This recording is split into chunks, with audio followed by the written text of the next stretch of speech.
اعوذ باللہ من الشیطان اللعین الرجیم بسم اللہ الرحمن الرحیم الحمد للہ رب العالمین والعاقبۃ للمتقین والجنۃ للموحدین والنار للعاصین الصلاۃ والسلام علی اشرف الانبیاء والمرسلین سیدنا و نبینا و طبیب قلوبنا و شفیع ذنوبنا مولانا و مولا الثقلین جد الحسنین ابی القاسم محمد اللهم صل على محمد وآل محمد وآل الطیبین الطاہرین المعصومین المأمونین المنتخبین المنتجبین ولعنۃ الدائمۃ علی اعدائہم والغاصب حقوقہم والمنکر فضائلہم والمنکر شجاعتہم والمنکر کرامتہم والمنکر امامتہم والمنکر خلافتہم والمنکر ولایتہم اجمعین اما بعد فقد قال رسول اللہ صلی اللہ علیہ وآلہ وسلم بسم اللہ الرحمن الرحیم یا علی ما خلق اللہ خلقا افضل منی بلند صلوات اللهم صل على محمد وآل محمد.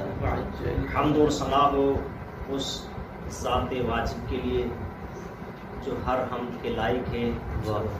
درود اور سلام ہو اللہ کے مصطفیٰ کے لیے، مرتضیٰ کے لیے، مجتبیٰ کے لیے، سید و شہداء کے لیے اور تمام ائمہ علیہم السلام کے لیے جنہوں نے بچی کو انسان بنایا، انسان کو مسلمان بنایا اور مسلمان کو سلمان بنایا. اللہ کا پیارا دین جس کا اللہ نے نام اسلام رکھا، جس کے قوانین کا نام اللہ نے قرآن رکھا، جس کے بنانے والے کا اللہ نے نام رحمان رکھا، جس کے پہنچانے والے کا نام اللہ نے محمد جیسا انسان رکھا، جس کی بات کے قبول کو اللہ نے نام ایمان دیا، جس کی بات کے انکار کو اللہ نے نام شیطان دیا. اسی نبی کا فرمان میں نے آپ کے سامنے پڑھنے کا شرف حاصل کیا. رسول خدا نے امام علی علیہ السلام سے مخاطب ہو کر فرمایا کہ یا علی ما خلق اللہ خلقا افضل منی، کہ یا علی پوری کائنات میں اللہ نے سب سے زیادہ مجھ رسول کو فضیلت دی ہے. کائنات میں دنیا میں کوئی ایسا نہیں ہے جو میرے مقابلے میں آ جائے اور آ کر کہے کہ میں رسول جیسا ہوں، میری فضیلت رسول جیسی ہے. توجہ ہے سامنے کی طرف. اب اللہ کے رسول نے فرما دیا کہ میں فضیلت والا ہوں، سب سے زیادہ اللہ نے مجھے فضیلت دی ہے. امام علی علیہ السلام نے ایک سوال کیا، یا رسول اللہ انت افضل ام جبرائیل، یا رسول اللہ آپ افضل ہیں یا جبرائیل افضل ہے؟ اب یہ جو امام علی علیہ السلام نے سوال کیا، سوال کیوں کیا؟ جبکہ امام تھے، جانتے تھے کہ کائنات میں رسول خدا جیسا کوئی فضیلت میں ہے ہی نہیں، اور خود رسول خدا نے بتا دیا کہ مجھ جیسا کوئی فضیلت میں نہیں ہے. اب علی مرتضیٰ نے جو سوال کیا ہے وہ اس لیے کیا ہے کہ امام علی علیہ السلام جانتے تھے کہ ہمارے بعد ایک قوم آئے گی جو کہے گی کہ ہم رسول جیسے ہیں. آج امام علی علیہ السلام نے سوال اس لیے کیا کہ یہ رسول خدا کا زبانی جواب ان تک پہنچ جائے کہ ہم میں اور رسول میں زمین اور آسمان جتنا فرق ہے. تو اب علی مرتضیٰ نے سوال کیا کہ یا رسول اللہ آپ افضل ہیں یا جبرائیل افضل ہے؟ اب رسول خدا نے جواب دیا، یا علی ان اللہ تبارک و تعالی فضل انبیاء المرسلین علی ملائکۃ المقربین. کہا کہ یا علی اللہ نے انبیاء اور مرسلین کو ملائکہ پر فضیلت دی ہے. رسول نے فرمایا کہ یا علی جتنے بھی اللہ نے نبی بنائے ہیں، جتنے اللہ نے نبی بھیجے ہیں، جتنے مرسلین اللہ نے بھیجے ہیں، وہ فضیلت رکھتے ہیں فرشتوں پر. اللہ نے فضیلت دی ہے انبیاء کو شاہ آپ تو جانتے ہیں کہ فرشتہ ہے جبرائیل، ملائکہ میں سے ہے جبرائیل، تو جب رسول اور انبیاء فرشتوں سے فضیلت میں زیادہ ہے تو وہ میرے مقابلے میں کیسے آ سکتا ہے؟ اب کہا کہ نبی افضل ہیں، رسول افضل ہیں ملائکہ سے۔ اب رسول کا جواب سنیے، رسول خدا نے فرمایا کہ وہ فضلنی علی جمیع النبیین والمرسلین، کہا کہ یا علی جتنے بھی اللہ نے نبی بھیجے ہیں، جتنے بھی اللہ نے مرسلین بھیجے ہیں، سب سے زیادہ اللہ نے فضیلت مجھ رسول کو دی ہے۔ اب نبی نے یہ کیوں جملہ فرمایا؟ اب سوال سمجھ میں آئے گا امام علی علیہ السلام کا کہ علی نے سوال کیوں کیا۔ رسول نے فرمایا کہ جتنے بھی اللہ نے نبی بنائے ہیں، جتنے بھی اللہ نے رسول بھیجے ہیں، سب سے زیادہ مجھے فضیلت دی ہے اللہ نے۔ یعنی رسول نے فرمایا کہ انبیاء میں سے کوئی نبی اتنی طاقت نہیں رکھتا کہ رسول خدا کے سامنے آ کر کہے کہ میرا علم رسول جیسا ہے۔ توجہ سامنے نہیں کرنا، انبیاء میں سے کسی نبی میں اتنی طاقت نہیں ہے کہ نبی کے سامنے آ کر کہے کہ میں رسول جیسا ہوں، میری فضیلت رسول جیسی ہے۔ اور رسولوں میں سے کسی رسول میں اتنی طاقت نہیں ہے کہ رسول خدا کے سامنے آ کر کہے کہ میرا علم رسول جیسا ہے، میری فضیلت رسول جیسی ہے۔ جب نبی نبی جیسا نہیں ہو سکتا، جب رسول رسول جیسا نہیں ہو سکتا، تو ہماری کیا اوقات ہے؟ ہم کون سی کھیت کی مولی ہے کہ ہم کہیں کہ ہم نبی جیسے ہیں، جب نبی نبی جیسا نہیں ہو سکتا، جبکہ نبی نبی جیسا نہیں ہو سکتا۔ خود رسول خدا نے فرمایا کہ اللہ نے مجھے فضیلت دی ہے انبیاء اور مرسلین پر، صرف مجھے نہیں۔ اب رسول کا جملہ سنیے، کہا کہ یا علی والافضل بعدی لک، یا علی میرے بعد جو فضیلت کی لسٹ ہے میرے بعد آپ، اللہ نے میرے بعد جتنی فضیلت دی ہے وہ آپ کے لیے۔ اب آگے سنیے گا، کہا کہ یا علی آپ تو جانتے ہیں کہ یہ جو جبرائیل ہے یہ ملائکہ میں سے، توجہ سامعین گرامی سے، یعنی آپ تو جانتے ہیں کہ یہ جو جبرائیل ہے یہ ملائکہ میں سے ہے، یعنی آپ تو جانتے ہیں کہ یہ جو جبرائیل ہے یہ فرشتوں میں سے۔ رسول خدا نے کیا فرمایا کہ یہ جبرائیل جو ہے فرشتوں میں سے۔ کہا کہ ان الملائکۃ خدامنا و خدام محبینا، یعنی یہ جو فرشتے ہیں، یہ جو ملائکہ ہیں، یہ ہمارے بھی خادم ہیں، صرف ہمارے خادم نہیں ہیں، جو ہم سے محبت کرتا ہے ان کے بھی خادم ہیں، ہمارے خادم نہیں۔ یعنی آپ تو جانتے ہیں کہ یہ جو جبرائیل ہے یہ ملائکہ میں سے ہے، یہ فرشتوں میں سے ہے، اور فرشتے صرف ہمارے خادم نہیں ہیں، یہ تو ہمارے محبوں کے بھی خادم ہیں۔ پھر رسول خدا نے فرمایا یا علی، اب میں یہ عربی کے جملے بیان نہیں کرتا کیونکہ مجھے اپنے مقصد تک پہنچنا ہے۔ اب رسول خدا نے کیا فرمایا کہ یا علی یہ جو پوری کائنات بنی ہے، لولا نحن ما خلق اللہ آدم، یہ آدم کو جو اللہ نے بنایا ہے، اگر ہم نہ ہوتے تو اللہ آدم کو بھی نہ بنا ہوا، اور نہ ہی اللہ ہوا کو بناتا، ولا الجنت ولا النار، نہ ہی اللہ جنت کو بناتا نہ ہی جہنم کو بناتا۔ نبی نے فرمایا اللہ نے آسمان بنایا ہے تو بھی ہمارے صدقے میں بنایا ہے، زمین بنائی ہے تو بھی ہمارے صدقے میں بنائی ہے، یہ جنت جہنم جتنی مخلوق اللہ نے خلق کی ہے ہمارے صدقے میں بنائی ہے۔ یہ جنت بھی ہمارے صدقے میں بنائی گئی ہے، یہ جہنم بھی ہمارے صدقے میں بنائی گئی ہے۔ یعنی یہ جنت اور جہنم آپ کے حوالے ہے، جسے چاہے جنت میں بھیجیں، جسے چاہے جہنم میں بھیجیں۔ اب رسول خدا نے فرمایا کہ یہ پوری کائنات ہمارے صدقے میں بنی ہے، اور اللہ کے نبی نے فرمایا کہ سب سے پہلے اللہ نے ہمیں خلق کیا، سب سے پہلے جب اللہ نے ہمیں خلق کیا، یعنی آپ تو جانتے ہیں کہ جبرائیل فرشتوں میں سے ہے، جبرائیل تو ملائکہ میں سے ہے، اللہ نے سب سے پہلے ہمیں خلق کیا۔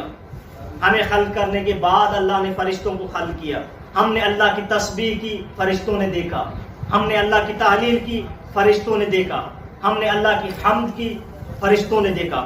فسبحنا لتعلیم الملائکہ، کہا کہ ہم ہی تو ہیں جنہوں نے فرشتوں کو یہ سکھایا کہ اللہ کی تسبیح کیسے کی جاتی ہے. ہم ہی نے تو فرشتوں کو بتایا کہ اس طرح اللہ کی تسبیح کی جاتی ہے, اس طرح اللہ کی حمد کی جاتی ہے, اس طرح اللہ کا ذکر کیا جاتا ہے. اب اللہ کے نبی فرما رہے ہیں, توجہ سامعین گرامی, اللہ کے نبی فرما رہے ہیں کہ ہم نے فرشتوں کو پڑھایا, ہم نے فرشتوں کو پڑھایا, ہم نے فرشتوں کو پڑھایا. مولوی کہتا ہے کہ فرشتہ اللہ کے نبی کو پڑھانے آتا ہے.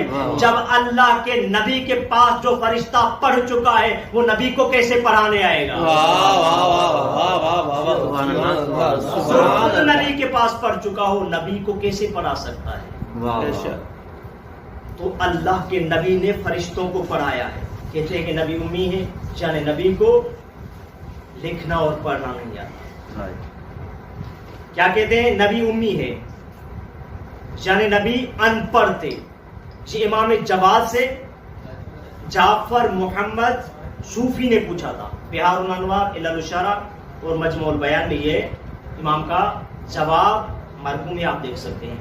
امام سے اس نے پوچھا کہ مولا یہ جو نبی کو امی کہتے ہیں اور کہتے ہیں کہ نبی ان پڑھ تھا, یہ صحیح ہے؟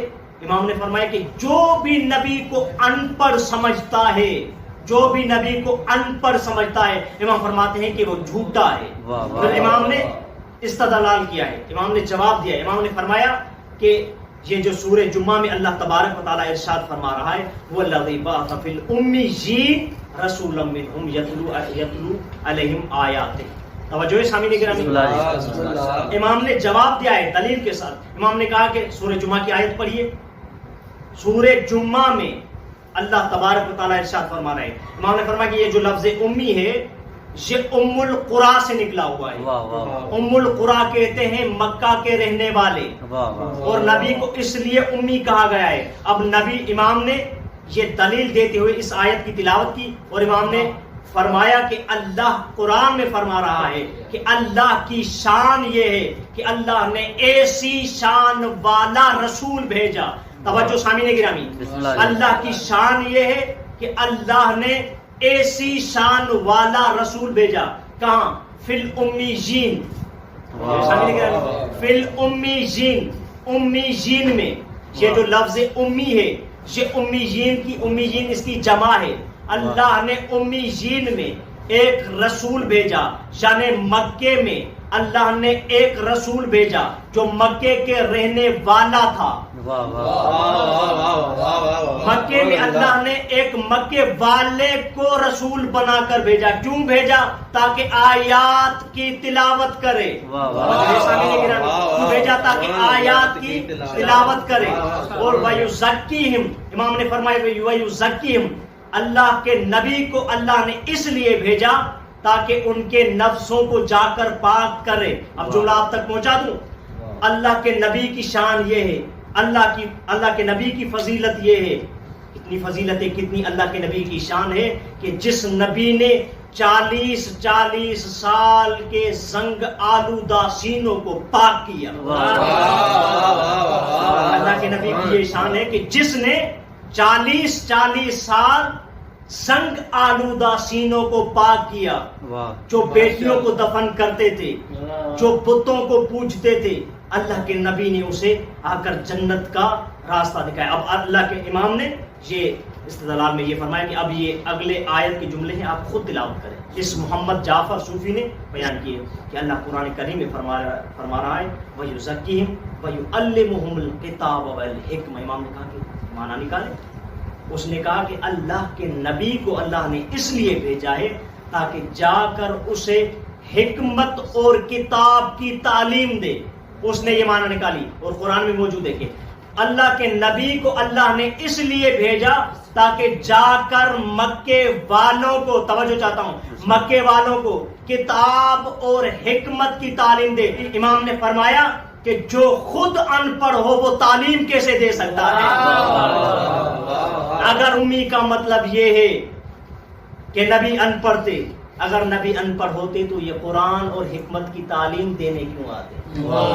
باواز بلندتر صلوات اللہم صلی علی محمد محمد. اب نبی کا احسان تھا ان پر, آ کر اللہ کے نبی نے ان کو قرآن اور حکمت کی تعلیم دی. یہ بت پرست تھے، اللہ کے نبی نے آ کر ان کو بتایا کہ خدا کی عبادت کی جاتی ہے۔ شراب کو پانی کی طرح پیتے تھے، توجہ چاہتا ہوں، شراب کو پانی کی طرح پیتے تھے۔ اللہ کے نبی نے آ کر بتایا کہ شراب حرام ہے۔ جو بیٹیوں کو دفن کرتے تھے وہی اپنی بیٹیوں کو رحمت خدا سمجھتے تھے۔ اب اللہ کے نبی نے اتنا ان پر احسان کیا، نبی کا بھی کچھ حق بنتا تھا۔ اب نبی کا جو اجر تھا، جو حق تھا، اس کے لیے آیت آ گئی، آیت قرآن، قُلْ لَا أَسْأَلُكُمْ عَلَيْهِ أَجْرًا إِلَّا الْمَوَدَّةَ فِي الْقُرْبَى، کہ میرے حبیب ان سے کہہ دیجئے کہ آپ کے لیے کوئی اجر نہیں ہے سوائے آپ کے قریبی رشتہ داروں سے یہ محبت کریں۔ اور اب اللہ کے نبی نے سب کو بتایا کہ حسن میرا بیٹا ہے، حسین میرا بیٹا ہے، اور سب کا تعارف کروایا، اور سب کو تاکیداً کہا کہ ان سے محبت کرتے رہے، ان کو اذیت نہیں دینا۔ اب اللہ کے نبی کی اجرت جو مسلمانوں نے ادا کی، نبی کی بیٹی کا حق یہ تھا کہ ان سے محبت کی جائے، ان کو اذیت نہ دی۔ وہی اللہ کے نبی کی بیٹی دربار سے خالی واپس آئی۔ نبی کی نواسی شام کی بازار میں چادر مانگتی رہی، کسی نے چادر نہیں دی۔ حق تو یہ تھا کہ کچھ اس کو دیتے۔ نبی کی بیٹی دربار سے خالی واپس آ گئی۔ نبی کی نواسی شام کی بازار میں چادر مانگتی رہی، کسی نے چادر نہیں دی۔ کربلا میں نبی کے نواسے کا بیٹا پانی مانگتا رہا، کسی نے پانی نہیں دیا۔ یہی نبی کا نواسا کربلا میں مدد مانگتا رہا، کسی نے مدد نہیں کی۔ آزاداروں، مقتل دربندی میں علامہ دربندی لکھتے ہیں کہ جب امام حسین علیہ السلام کربلا کی زمین میں تنہا رہ گئے تھے اور امام حسین علیہ السلام نے غربت کا استغاثہ بلند کیا، آزادار علامہ دربندی لکھتے ہیں کہ مسلمان موجود تھے مگر سننے والا کوئی نہ تھا، مسلمان موجود تھے مگر جواب دینے والا کوئی نہ تھا۔ علامہ دربندی لکھتے ہیں کہ ایک بیمار تھا جو بیماری کی بستر پر سویا ہوا تھا۔ آزادار علامہ دربندی لکھتے ہیں کہ جب امام حسین نے غربت کا استغاثہ بلند کیا تو وہ بیمار بیماری کے بستر سے اٹھا۔ لکھتے ہیں کہ اس میں اتنی طاقت نہ تھی کہ وہ تلوار اٹھائے، ایک عصا لے کر خیمے سے باہر آ گیا۔ عزاداروں لکھتے ہیں کہ اتنا ضعیف تھا کہ چند قدموں پر آ کر وہ ضعیف زمین پر گر گیا۔ جیسے حسین نے دیکھا کہ میرا بیمار بیٹا عزاداروں زمین پر گر گیا ہے، حسین میدان سے واپس آ گئے، اپنے بیٹے کو اٹھایا، سینے سے لگایا، پوچھتے ہیں کہ سجاد آپ میدان میں کیوں آتے ہو؟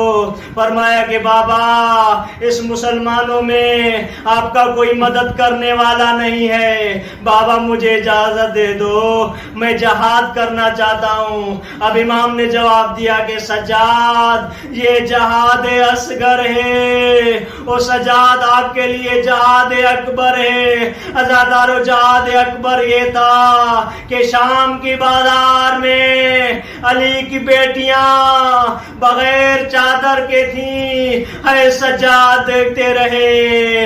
اے شرابی کی دربار میں امام سجاد اپنی بہنوں کو، اپنی پھوپھیوں کو شرابی کی دربار میں دیکھتے